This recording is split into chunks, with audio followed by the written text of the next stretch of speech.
कि जो हायरिंग होती है ओ लेवल इस्लामियात के टीचर्स की, साइंस का टीचर होगा तो देखा जाएगा ना साइंस में क्या है, मैथ्स में होगा, इस्लामियात के हवाले से क्या चीज़ें देखी जाती हैं? जी, इस्लामियात के हवाले से देखी जाती हैं उसका इस्लामिक नॉलेज क्या है।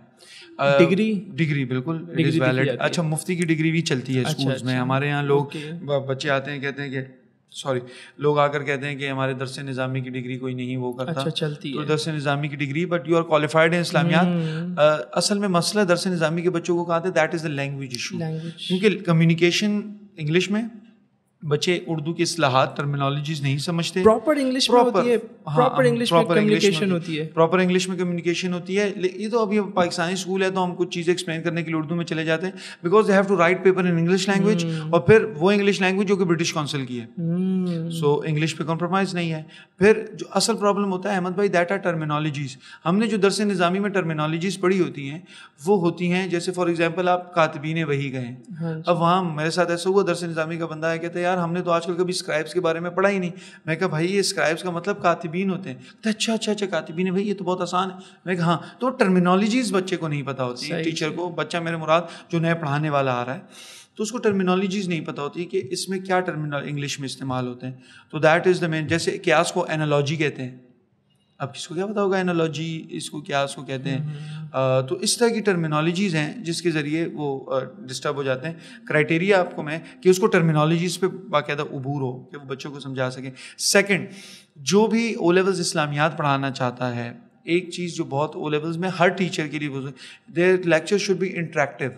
हमारे यहाँ मैट्रिक में ये है ना कि आपने लेक्चर लिखा, इसमें बाकायदा मार्क्स होते हैं। मैं आपको वो भी बता देता हूँ। बोर्ड यूजेज, अच्छा, पढ़ाने से पहले एक कॉलम बनता है, इसको लिखते हैं लर्निंग ऑब्जेक्टिव, कि भाई मेरा आज का लर्निंग ऑब्जेक्टिव क्या है। फॉर एग्जांपल मैं कोई चैप्टर पढ़ा रहा हूँ, मिसाल के तौर पर मैं बैटल ऑफ बदर पढ़ा रहा हूँ, तो बैटल ऑफ बदर में मैं लर्निंग ऑब्जेक्टिव लिखूंगा कि after my class the student will be able to understand the causes of the battle of बदर।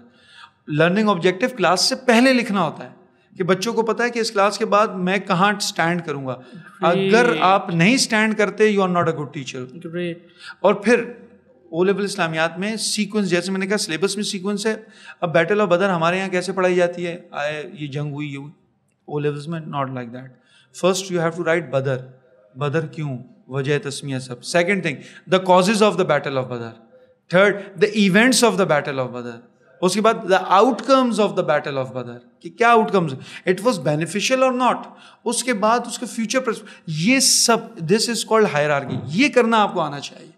आप जब लेक्चर भी ले रहे हो तो बोर्ड पे पहले ही लिख दें कॉजेज, इवेंट्स, आउटकम्स आपने पहले लिख दी हो, वरना ऐसे हवाई बात पर। तो ये जो चीज़ें हैं ना, इसको आप कहें टेक्निकलिटीज़। मैं आपका इससे पहले पॉडकास्ट देखा भी था, मेरे सीनियर हैं, मैं उनको एडमायर भी बहुत करता हूँ, शर्जील अहमद खान साहब जो हैं, उनसे हमेशा सीखता भी रहता हूँ मैं। तो उन्होंने टेक्निकलिटीज़ ऑफ द टीचर्स और एजुकेशन पे बात की थी, तो उसी से रिलेटेड है। आपको पढ़ाना आना चाहिए, फिर आसान करके आना चाहिए, लैंग्वेज बैरियर ना हो।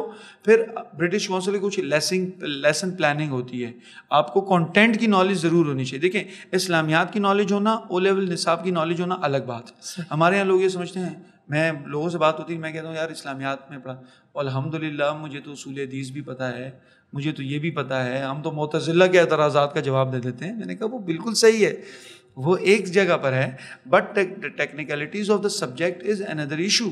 आपको कंटेंट पता होना चाहिए, फिर आपको पता होना चाहिए मुझे पढ़ाना है। The second main game in this is pass papers, कि क्वेश्चंस किस तरह आते हैं। अब जैसे मैं आपको बताऊँ, P1 50 मार्क्स का होता है, P2 50 मार्क्स का होता है, दोनों मिलकर 100 मार्क्स बनते हैं। एक और बात, जिसने P1 में मार्क्स लिए, P2 में लिए, दोनों ऐड ऑन होते हैं। अगर किसने P1 में गंदे मार्क्स ले लिए ना, P2 में अच्छे ले लिए, तो उसकी वजह से वो पेपर भी उसका डैमेज होगा। ये एक साथ चले, कॉम्प्लीमेंट्री है ये नहीं कि अलग अलग मार्क्स एक होते हैं। दूसरा, मार्क 5 क्वेश्चंस आते हैं, जिसमें से आपको 4 करने पड़ते हैं P1 में, सेकंड उसमें। अच्छा, वो भी उन्होंने आसान कर दिया कि पहला क्वेश्चन पैसेजेस का आता है, दूसरा क्वेश्चन पूरा हिस्ट्री इंपॉर्टेंस ऑफ कुरान का आता है, पहले 2 कंपल्सरी होते हैं, उसमें चॉइस नहीं है। तो ये टेक्निकलिटीज़ हैं, तो तीसरे 3 ऑप्शनल होते हैं। इन सब को वो समझेगा। इस्लामियात को समझने के साथ टेक्निकलिटीज़, कंटेंट, फिर लेसन प्लानिंग मुस्तकिल किस्सा करनी है। फिर मुझे मार्किंग स्कीम एक चीज़ होती है। मार्किंग स्कीम अहमद भाई क्या होती है कि मार्किंग स्कीम ये है कि मैं ये चीज़ें इस आंसर में लिखूंगा। जैसे फॉर एग्जांपल बैटल ऑफ बदर एक टॉपिक है, मैं बैटल ऑफ बदर में कॉजेज लिखूंगा, इवेंट्स लिखूंगा, आउटकम्स लिखूंगा, सही है, फिर कंक्लूजन, तब मुझे जाकर 10 मार्क्स मिलेंगे। अच्छा 10 वो देते नहीं, मैंने वैसे फुल मार्क्स। उन्होंने लिखा अगर आप सिर्फ कॉजेज इवेंट्स लिखोगे आपको 7 मिलेंगे, सिर्फ ये लिखोगे 5, पहले से बता दिया यही चीज़ें लिखोगे इतना इतना मिलेगा। तो अब टीचर को पता होना चाहिए कि भाई कितनी चीज़ें हैं, क्या इसमें करना है, किस तरह लेके चलना है, क्या करना है। मदर्स ऑफ फेथफुल है तो मदर्स ऑफ फेथफुल में हज़रत आयशा का हमेशा क्वेश्चन आता है, उनके ज़िंदगी बेस नहीं, उनका नॉलेज बेस, क्योंकि वो नॉलेज बेस। अब वो उनको ज़िंदगी बेस पढ़ा दे तो नॉलेज का प्रॉब्लम। हज़रत खतीजा का क्वेश्चन हमेशा रसूलुल्लाह सल्लल्लाहु अलैहि वसल्लम से रिलेटेड होकर शादी से ऊपर आता है और फिर फाइनेंशियल के ऊपर आता है, इससे रिलेट। तो टेक्निकलिटीज ऑफ द सब्जेक्ट समझना बड़ी ज़रूरत है जो भी ओ लेवल्स पढ़ाना चाहते हैं। हमारी बात वो रुक गई थी, आप बता रहे थे कि आपकी जो ट्रेनिंग उसमें। जी ट्रेनिंग मैंने आपको बता दिया। जिस तरह पहले तो ओ लेवल सर्टिफाइड उनको, क्योंकि आज से 2-3 साल हो गए ओ लेवल्स की ट्रेनिंग वर्कशॉप CI की तरफ से नहीं आई थी, पहला। दूसरा हम उन टीचर को बताना चाहते थे कि आप तरबियत होती है इस्लामिक, मैंने जैसे आपको बताया कि चीज़ें भी स्कूल में होनी चाहिए। फोर्थ थिंग ये थी कि हम एक कम्युनिटी बनाना चाह रहे थे इस्लामियात टीचर्स की, कि जब भी किसी को प्रॉब्लम होती है, जैसे हर टीचर्स की ओ लेवल्स में कम्युनिटी है सिवाय इस्लामियात के। इसमें बहुत सारे इशूज़ हैं, हम उसको डिस्कस नहीं करेंगे, बहुत सारे मसले, लेकिन उन मसाइल को दूर करने की भी तो अहमद भाई ज़रूरत है ना। तो हमने इसलिए किया था कि हम मिल बैठें, एक साथ बैठें, आप स्कूल में पढ़ा रहे हैं, हम स्कूल में पढ़ा रहे हैं, सब चीज़ें अपने नोट शेयर किया करें। आपने कोई अच्छी चीज़ पढ़ा दी है, आपके जहन में ये चीज़ सीरत के पहलू में, जैसे आप मुझे हमेशा सीरत के हवाले से आइडिया देते रहते हैं, मैं आपकी चीज़ें इंप्लीमेंट करता रहता हूँ स्कूल में, तो फ़ायदा ही है ना। आपसे कोई चीज़ सीखी तो फ़ायदा ही हुआ।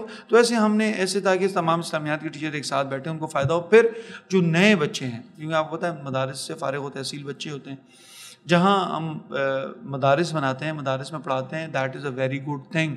मैं बार बार ये बात बोलता हूँ, हम पे अमूमन लोग ये भी कहते हैं कि यार ये लोग ओ लेवल्स की तरफ लेकर जा रहे हैं। बिल्कुल बहुत अच्छी चीज़ है, मदारिस बनाएं, मदरसे बनाएं, लेकिन ये भी तो एक शोबा है ना अहमद भाई। आपने आज कंटेंट पढ़ा है, कितनी ज़रूरियत है। तो इसकी तरफ हमने उनको मोटिवेट किया। जो नए मदारिस के तलबा हैं, आपने भी शिरकत की थी, आपने भी देखा कि बहुत सारे लोग जो नए आए थे, तो आपने किन किन चीज़ों को, कंटेंट को कैसे समझना है और कैसे पढ़ाना है, तो उसमें हमने फोकस किया ताकि नए लोगों को अपॉर्चुनिटीज़। और मैं आपको हकीकत बताऊँ, मार्केट के अंदर बैठा हूँ मैं, 3 स्कूल में अभी विजिटिंग पर हूँ। मेरे दिल नहीं है पढ़ाने का, क्योंकि एक जगह से दूसरी जगह कराची का ट्रैफिक है वो, लेकिन मुझे पता है मैं नहीं पढ़ाऊंगा, इस्लामियात का टीचर मार्केट में नहीं मिल रहा। मैं आपको ये बात, बहुत हमारे यहाँ लोग कहते हैं यार मैं पढ़ाना चाहता हूँ, मुझे जगह नहीं मिल रही। इसलिए नहीं मिल रही होगी because you are not well qualified. मैं आपको सीरियस बात बताऊँ, नाराज़ होने की ज़रूरत नहीं है लोगों को, क्योंकि टीचर्स मार्केट में इस्लामियात के क्वालिफाइड नहीं हैं। जो हैं वो अच्छी अच्छी जगहों पर हैं, आप मिलते हैं उनसे, आपने देखा। जो नहीं तो उनको क्वालिफाइड करके अच्छी जगहों पर पहुंचाने की ज़रूरत है। सही। वैसे कितनी जो है ना, एक ओ लेवल का जो टीचर होता है, हाँ, उसकी कितनी अर्निंग हो जाती है? मैं यूट्यूबर वाला जवाब दूँ, कहते 2 गाड़ियाँ ये वो, ऐसे जवाब दूँ। देखिए विजिटिंग और उस पर मैं आपको एक हैंडसम अमाउंट ऑफ जो आपके मदरसे की टीचर की होती है ना, उसकी 3 या 4th कर ली। मैंने वही वाला जवाब दिया ना जो मैं आपको कह देता हूं, उसी टाइम पीरियड, उसी ड्यूरेशन में ना, उसी ड्यूरेशन में जो एक मदरसे का उस्ताद पढ़ाता है। जैसे मैं अगर आपको बोलूँ तो बड़े स्कूल्स 1.5 लाख से शुरू करते हैं, 1.5 लाख, सही है। छोटे से छोटा स्कूल भी परमानेंट टीचर को 65-70 इनिशियल जो एक्सपीरियंस लेकर, अगर उसका अच्छा एक्सपीरियंस हो वंस। लेकिन आप सब स्कूल की बात करें, देन ही गेट ट्यूशंस। तो ट्यूशंस भी एक बच्चा मिनिमम 5,000, अगर 5 या 8 बच्चे तो उसके पास होते हैं, तो वो एक मामला एक अच्छे फिगर तक पहुंच जाता है।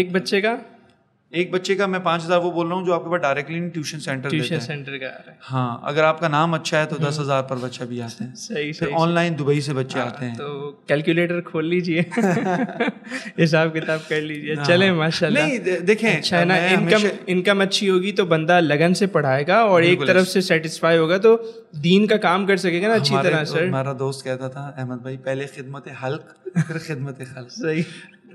एक जुमला वो भी है, फीस सबीलिल्लाह, और एक है फीस अभीला। ये नहीं आता, ये अच्छा है। खैर, तो ये चीज़ें बहुत मोटिवेशनल चीज़ें हैं। मैं तो अमूमन ये भी कहता हूँ कि मदारिस का साजा का भी इस तरह ही हमें देखना चाहिए, पूरी कैंपेन की उनके लिए भी। देखिए ज़रूरत है हर इंसान से जुड़ी। अच्छी बात की ट्यूशन सेंटर्स की भी, यानी एक बंदा अगर थोड़े वक्त के लिए ओ लेवल्स का एक्सपोजर ले ले, मदरसे में पढ़ाए, शाम को tuition. Very good, yes. Tuition centres हैं वो बाकायदा, ऑनलाइन है सबसे। मैं आपको एक बात बताऊं, मैं खुद ऑनलाइन, दुबई के, सऊदी के स्टूडेंट्स आपके पास आते हैं, आप ऑनलाइन करें, बहुत ज़बरदस्त। अच्छा, दूसरी आपको एक चीज़ बताऊं, मैंने इस ईयर ये चीज़ नोट की है, ऑनलाइन स्टूडेंट्स ज़्यादा आना चाह रहे हैं बिकॉज कराची में जो ट्रैवलिंग इशूज़, पेट्रोल का और फिर सेफ्टी इशूज़, सेफ्टी इश्यूज बहुत हैं। बहुत अच्छी जो बात बड़े इंपॉर्टेंट वो पेरेंट्स हैं ना, तो वो चाहते हैं कि यार मेरा बच्चा ट्यूशन सेंटर जाएगा, रास्ते में फिर गाड़ी और ये और वो, तो ऑनलाइन घर पे बैठ के। दूसरा चेक भी रहता है, मदर और फादर साथ बैठे होते हैं, आप ट्यूशन सेंटर में तो नहीं आते होते, तो उसके लिए भी एक मैं टीचर्स को नसीहत करूँगा जो ऑनलाइन आना चाहते हैं। मैं क्योंकि ऑनलाइन पढ़ाता हूँ, तो उसके लिए 2 चीज़ें आपकी इंपॉर्टेंट है, एक तो लैपटॉप अच्छा सा, दूसरा जो इंपॉर्टेंट है, तो मैंने वैसे ये ज़्यादातर फ़नून कहा वो तो है ही, दूसरा आप अपने पावर पॉइंट स्लाइड्स बनाएं। हमारे यहाँ क्या होता है ऑनलाइन, जैसे हम बैठ गए तो हम हवाई बातें लेक्चर्स देना शुरू कर दें, तो बस बोर्ड तो उस वक्त है नहीं, तो अपने पावर पॉइंट स्लाइड्स बनाएं। जैसे मैं खुद पावर पॉइंट बनाता हूँ, तो जूम पे एक ऑप्शन होता है स्क्रीन शेयर का, जी, तो स्क्रीन शेयर कर दें ताकि वो चीज़ जो आप पढ़ा रहे हैं वो देख भी तो सके, उसको पता है मेरा सर, तो वो स्लाइड चल रही होगी, आप पढ़ा रहे होंगे, that will be very easy. तो ये जो ऑनलाइन पढ़ाना चाह रहे हैं, इस तरफ आना चाह रहे हैं, तो उनके लिए एक बहुत